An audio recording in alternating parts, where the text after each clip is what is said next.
Welcome to the Future of Supply Chain, presented by Dynamo. Each episode, we sit down with leaders in the industry as we build the future of supply chain together. Let's get into the show. Here's our host, Santosh Sankar. Hey, ladies and gents, welcome back to the Future of Supply Chain podcast. I'm your host, Santosh Sankar. Joining me today is Joel Wayment, VP and GM of 3PL and Packaging Services at Cardinal Health. Welcome, Joel. It's great to have you on. Hey, it's great to be here. Thanks for having me.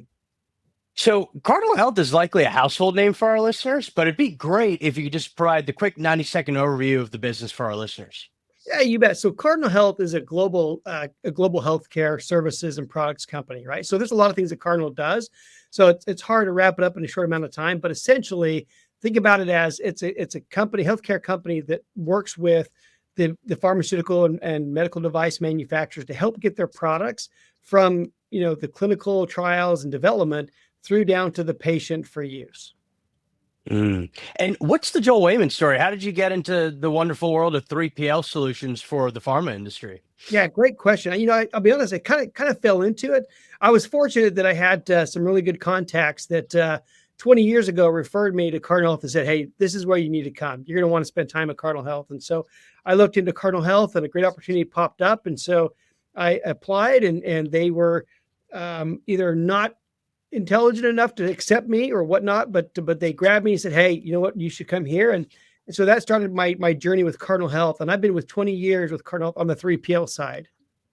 And I guess let's jump into kind of the industry, because it's not every day that we have an expert that lives and breathes the pharma supply chain, so to speak. So at a very high level, I'd be curious, how has the role of 3PL within the cold chain evolved as you think about catering to the pharmaceutical supply chain? Yeah. So, it's been really interesting and fascinating to watch kind of the evolution of cold chain over the last several years. It has really exploded, right? You go back to the period of COVID, which I think a lot of times we want to forget kind of what happened in COVID, but COVID really helped accelerate, I think, some of the cold chain activity that we see out there. And so a lot of the products and these revolutionary, medicines that are coming to market require some element of cold chain handling. Now, we talk about cold chain, but I'll tell you, cold chain has expanded beyond the traditional 2 degrees Celsius for, products. Now you're talking about minus 20 degrees Celsius all the way up to minus 196 degrees Celsius. So, I think COVID kind of helped accelerate some of that growth. And that brought on things like personalized medicine. So you talk about cell and gene therapies, right? That require that ultra low cryogenic type storage and management perspective. So I think, cold chain has really expanded and it's been exciting to see. But for me, what's more exciting is the promise these medicines are bringing to patients, right? So yes, they're very unique in how they're handled and how they have to move through the supply chain, but these medicines are doing incredible things for patients. And so I guess what's interesting there is originally it was kind of very much keep things around freezing temps. But as modern medicine and science has evolved, it's actually about how do we transport these things, not just in a timely, cost efficient, sustainable manner. These things need to be kept kind of more cold than we could even fathom, perhaps as humans. And then kind of what's the outlook here, right?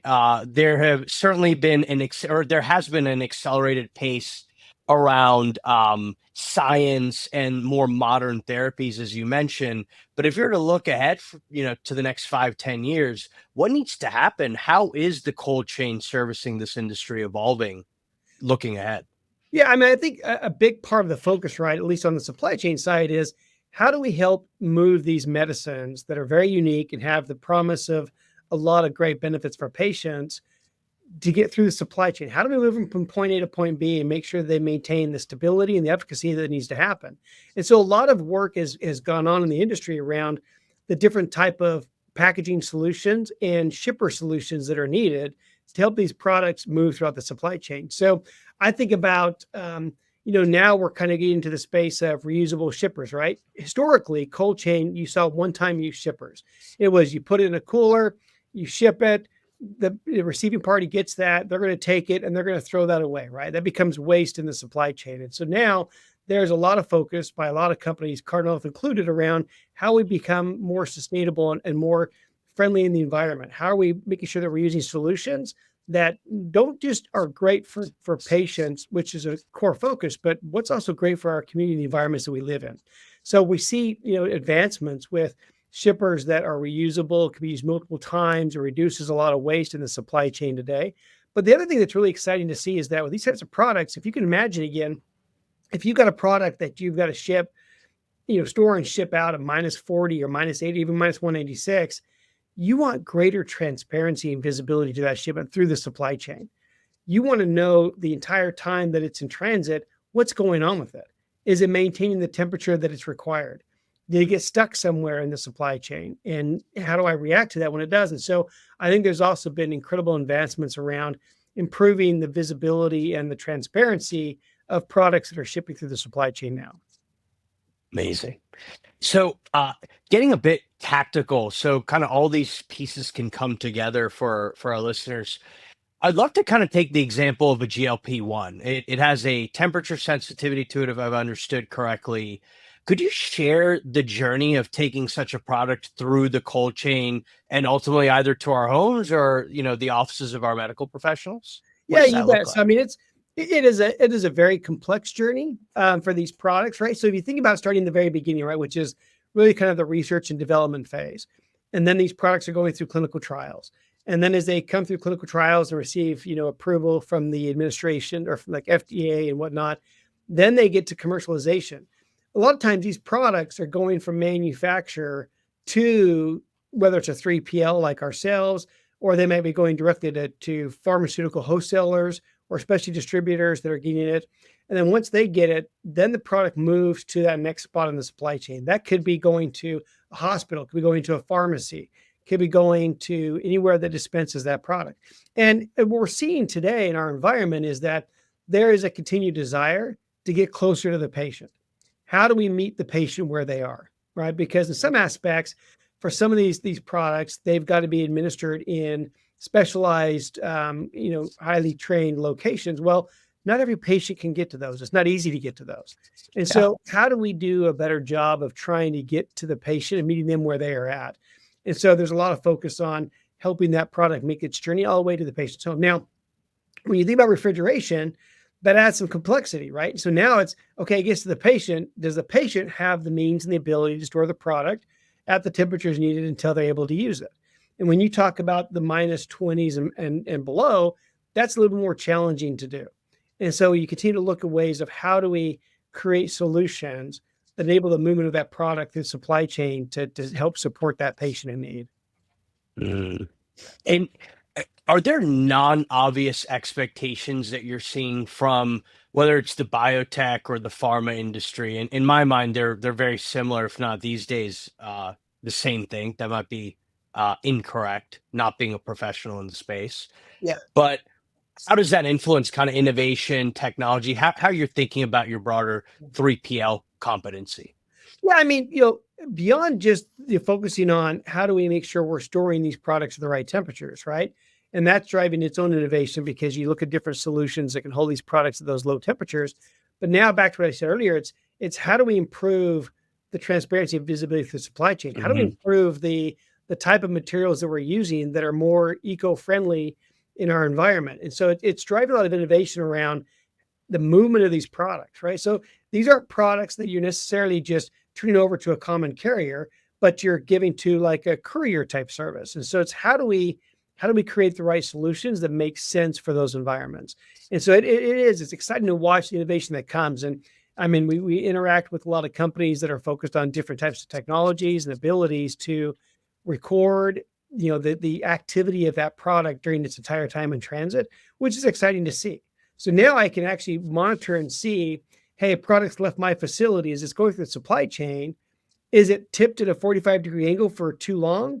Does that create any concerns? Is it upside down? What's going on with that product? All the way through the point of time where it reaches the end destination. And those things give greater insights as to what's happening. The other part that I think it's in kind of important behind that is that, as you've probably seen where you live as well, but our weather patterns are changing all the time. And so we're seeing an increase of storms and whatnot, and all those things disrupt the supply chain. And so when you think about these weather patterns that are happening, do we have the right solutions? And the reason why that transparency and visibility is so important is because stuff gets stuck in transit. Things get delayed, things get rerouted because of the weather challenges that we do see here across the US. And so now it's around, are we innovating with the right solutions to mitigate some of those challenges that are coming up? So you've mentioned sustainability, environmental impact a few times, and I'd love to kind of dig into this in two vectors. But first, it's around packaging, right? Particularly around hard to recycle materials, bubble wrap, everybody's familiar with being customers of Amazon, Walmart, what have you. But Sure. then also kind of these gel packs that maybe from time to time we've had the experience of receiving something with these gel packs inserted in them. But how are you thinking about sustainability in this regard? Yeah. So in some aspects, right, it's one thing about are you using the right materials that are biodegradable and whatnot. And so one of the focuses that we have here at Cardinal Health and specifically with our 3PL operations is, with stuff that comes in, the gel packs, the what I would call waste that we see, are there other ways to use that? Are there ways to minimize what we send to the landfill versus what we recycle? And so we do quite a bit of effort around, making sure we recycle as much as we can. But then we look at the things that we can't recycle. When you talk about gel packs, I'll give that as a great example. So we actually spend a lot of time focusing on, okay, we've got all these gel packs that come in. They're one-time use gel packs. What do you do with them? Well, we kind of was able to reach out into our community and recognize that there are other organizations outside of healthcare that have a strong need for those types of components. And so one great example is Meals on Wheels. We partner with Meals on Wheels that provides, meals and services to individuals who lack those. Well, they spend a lot of money on procuring jail packs and whatnot when they're transporting food.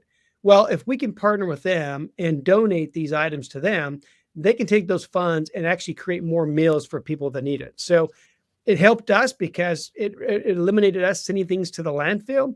It Mm. supported them because they don't have to go out and buy those gel packs.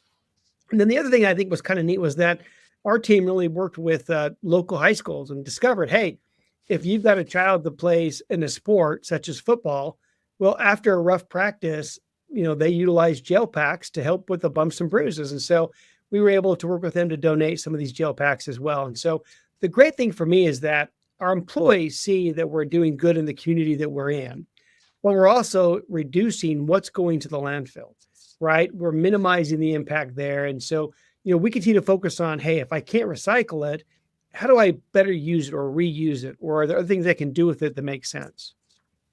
And for the executive audience listening, I think the one thing I picked up on is you can actually rely on your stakeholders and your value chain if you're to kind of cast that broad statement to come with solutions as to, hey, Meals on Wheels uses, schools use this, what have you. Yeah. And in the process, you solve your problem quite elegantly. Yeah, no, absolutely. Well, and you mentioned Bubble as well, right? And I'll tell you, it's been kind of a fun journey for us on Bubble. Not that Bubble is the most exciting thing in the world, right? That we're dealing with, but we learned like there's different types of bubble that's out there. There's some bubble that's better from a biodegradable perspective, but we also realized in partnering with a certain company that, hey, for all the bubble that we buy, for a certain amount of rolls that we buy, they donate a water filtration system to a country in need. So again, our focus is how do we make sure we're good stewards in the communities that we live, but how do we make sure that we're also being good stewards in the world? And so if we can go back and do things that benefit others in a positive way, that's what Cardinal is about, right? So it's how do we make sure we're taking care of patients? How to make sure we're taking care of those around us? And so, we're constantly focused on how do we reuse, better use the different things that we experience within our operations. And then you have kind of other techniques I would love to kind of delve into as well, such as consolidation, optimization, pooling. I think has also been mentioned.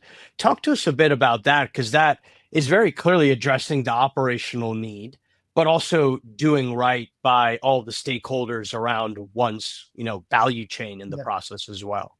Yeah, no, several years ago, we actually spent a lot of time on identifying better ways to move product through the supply chain, right? So how do we simplify, but also how do we minimize, the number of trucks we're putting out on the road, right? And the impact that that has. And so we were able to identify based on all of our shipment activity, products that were going or shipments that were going to same destinations. And so we were able to create kind of a milk run type format where we can consolidate freight going to the same destination. So we're minimizing trucks on the road. We're minimizing the number of touches these products are going through to get to the end destination the way that's intended. So if you think about the supply chain a little bit, right, in the traditional sense, you mentioned Amazon, Amazon packaging and the number of touches it goes through before it gets to your door. So when we ship something out, it goes to a common carrier, to their major hub. They get it. It's going to get sorted and touched and move on to the next stop in the process and get touched. And so, one of the greatest, I think challenges and risks, frankly, to product moving through the supply chain is the number of touches it goes through. If we can minimize the number of touches, we minimize the potential for things to happen that you don't want to have happen, right? Whether it's damage in transit, products get lost, things happen. And so these products are very expensive. And so you want to make sure that you're minimizing touch and minimizing risk to the product. And so the development of this kind of unique transportation solution that we use within our 3PL operations, it minimizes those things. So once we turn it over to our carrier that we're contracted with, it's one touch on. It doesn't get touched again, doesn't get moved again until the customer pulls it off. So you minimize all those third-party touches. Mm. And, I'm going to kind of shift here to a more kind of macro question. But for the last 5 years, it's hard to ignore just the number of various disruptions. You mentioned COVID. I'd say kind of that's really started the last 5 years of disruptions, but you might have more idiosyncratic disruptions like the introduction of GLP drugs and kind of the consumer demand that followed. We're in the middle of a trade war that too kind of has its own impact as you think about supply chains. But what I'm trying to get to is, in the name of resilience, what are some of the lessons, perhaps hard learned, that have continued to kind of stick with you as you look ahead in the future, building your operation out, not just kind of through the lens of a supply chain professional, but also inserting technology, as you mentioned, visibility, transparency going forward? Anything we could kind of distill? Great question. Because I think what we've learned over the years through these different disruptions that you've mentioned is what do we need to change in our operations to be more resilient, right? So going back to the COVID time period, right, what we learned is, labor can be very challenging at times. And based on what market you're in, you could have a struggle or a shortage of the labor that you need. And so, part of our focus as an operation is how do we find the right complementary balance between human capital versus robotics and automation, right? There's a balance and a place for both. And so how do you leverage both of those to provide the right outcome? And so as an organization, we've been focused on, hey, where does robotics have a play? Where does it make sense? Where does automation make sense? Where does AI make sense? Along with how do we kind of couple that with our human capital and labor that's happening as well? But, to make sure that these products are moving through the supply chain, you can imagine the impact if something happens where we can't get these critical medicines from point A to point B, right? That has a huge impact. And so we got to make sure that, we have the right tools and resources in place to support those activities. But these disruptions, the thing that's great about disruptions is that it forces innovation. Whether you want to innovate or not, it's going to force you to the table of innovation to say, okay, what do we have to do different? What can we do better or do in a much, unique way than we've done historically? And so, while I can't say that I've enjoyed these disruptions, what I can say is that these disruptions have brought about a lot of innovation and new ways of thinking of how to do things. Love that. Love that. When we look at supply chain, right, we're an industrials focused investor. We come in at the earliest stages, oftentimes formation or shortly thereafter. And because we have such a horizontal view, if you would, around supply chains, we come in and out of certain industries. And when we come to healthcare, the one thing that's very different than most other industries we invest in around their supply chain is the regulatory aspect of it. And I'm curious, kind of, how do you balance the compliance requirements with kind of just the needs for speed and flexibility as you think about servicing some of your customers in a 3PL fashion? Yeah, I mean, there's probably a lot of differing views and opinions about, regulation in general, right? I mean, there's good and bad of regulation, but for us, we spend a lot of time making sure that we understand the regulation so we can understand what are the options and the solutions. What I have found over the years is that, you know, regulation isn't always a barrier to doing what you want to do. It's just that you have to get a little creative to understand what can you do in harmony with that regulation. And so we're constantly looking at, okay, if this is the regulation, XYZ is the regulation, how do we operate within the confines of that regulation in the most efficient manner? And in some cases, I think regulation can be a benefit, and it can help you really focus on innovative ways to do things. And so it's, like I said, most folks probably don't like a lot of regulation, but those things can help and assist. But I think it also drives innovation because it forces us to think about ways to do things. Mm. And so the thing that we picked up on is transparency, visibility is very important. The ability to maintain temperature at ultra low levels is equally important. But stepping back, are there certain technologies or emerging technologies that excite you as you think about the cold chain that we perhaps haven't touched? Yeah, I mean, what I've seen is just the fact that there are organizations that are out there that are developing very unique solutions when it comes to what's the device you put inside the box that's managing and monitoring all this activity, right? And so that's evolving to where, they're getting to be more, I would say, I wouldn't say smaller, but more compatible to the shipper that you're putting it in. And Mm, you can actually glean a lot more data than just, hey, what's the temperature inside the box and where is it at location wise? Like I said earlier, to see the fact that there's now solutions where I can know if this product's been at a 45-degree angle for an yeah. hour or 2 hours and understand how does that impact my product, from that perspective. Because if you're shipping with liquid nitrogen and the shipper is tilted for a period of time, that reduces the amount of sustainable time within that shipper. And so the fact that there's technology that can give me that insight is incredible. That's the stuff that gets me excited, is just seeing now the data and the information that's readily available to us that can help us make good decisions on what to do. And so that's an exciting part of our industry. Dare I say also that data allows you to kind of go to your customer and, might I say, kind of show them, hey, look how great of a job we're doing. Or, hey, there's an error in this instance. We'll own it. It was on us. We'll go fix it and improve that going forward as well. So it's a bit of accountability, transparency between stakeholders as well. Well, yeah, and those data insights really give us an opportunity to go back and say, here's a better way to do X, Y, Z, right? When we can go, and that's frankly how we kind of created this transportation network that consolidates freight and does the pooling that you talked about, is that we looked at it and said, hey, all of you are shipping to the same location. We can do this in a better way based on the data that we're seeing. And oh, by the way, based on this data, here's how we're going to improve the outcome, right? We're going to improve the outcome of the shipment, reduce, stuff being damaged in transit, things of that nature. And here's how it's going to reduce cost and waste in the supply chain. That data enables us to help other entities make good decisions about how they move forward. Mm. Is there something that keeps you up at night as you think about the pharma supply chain?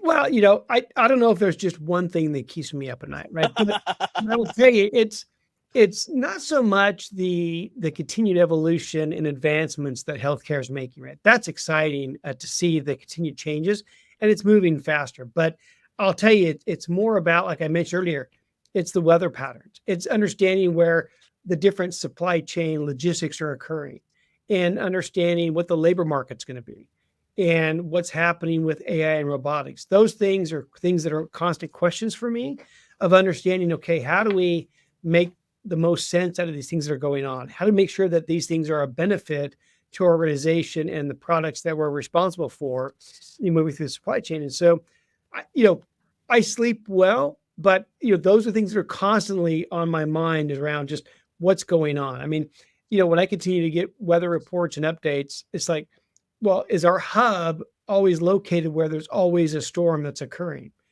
It sounds silly at times. I sometimes have to worry about where's the next Super Bowl parade for the champions going to be? Where is the World Series championship, parade going to be? Because those things disrupt the supply chain.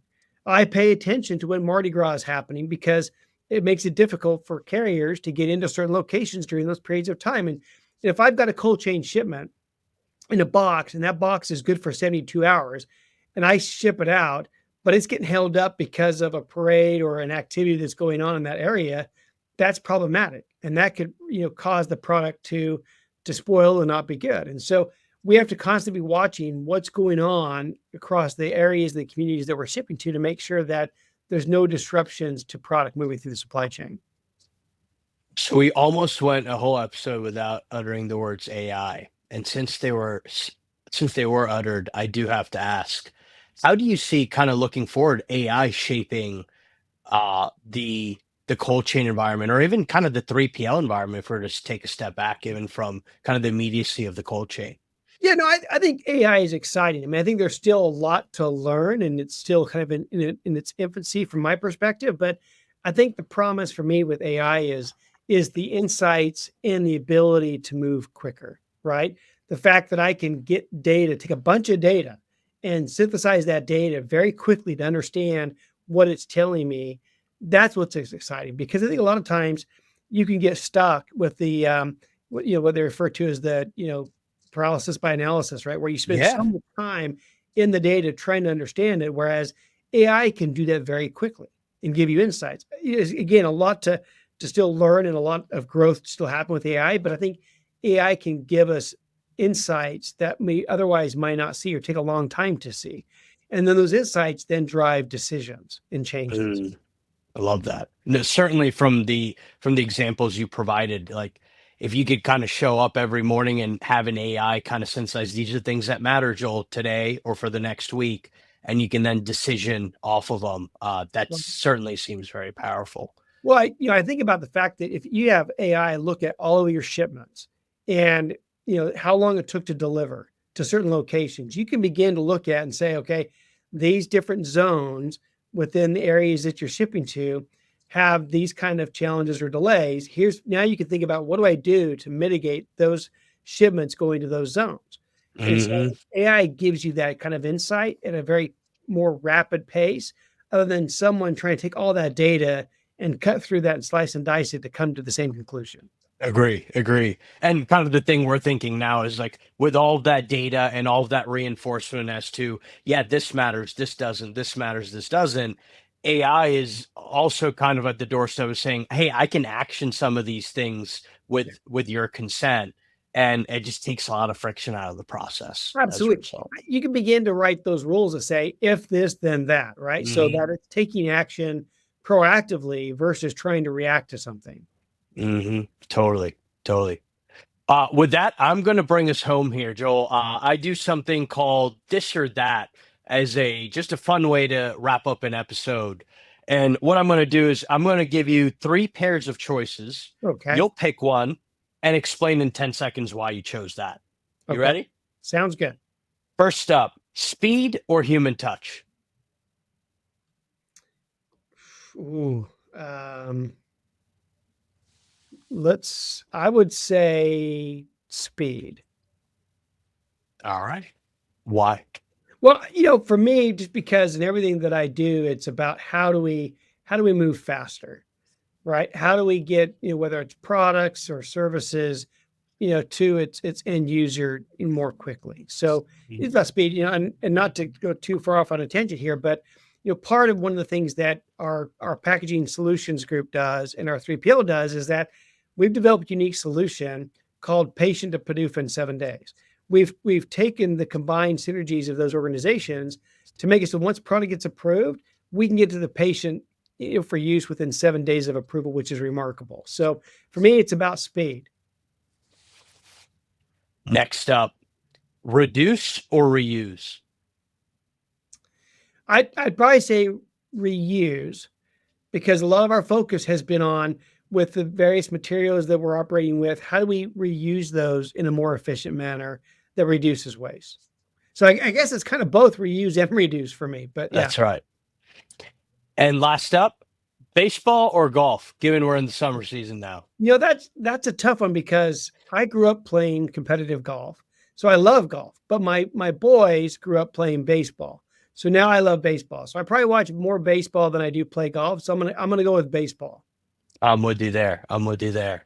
With that, Joel, thank you so much for spending time with us, sharing a bit about what you and the Cardinal team are working on, but also educating us on this industry that is growing in increasing importance and relevance. With that, Absolutely. look forward to see Thanks for what you having guys me. have in store. It was great to be with you. Thanks for having us. Absolutely. Cheers. Likewise. Thanks for watching. Follow us at dynamo.vc for all the latest episodes. We'll see you next time.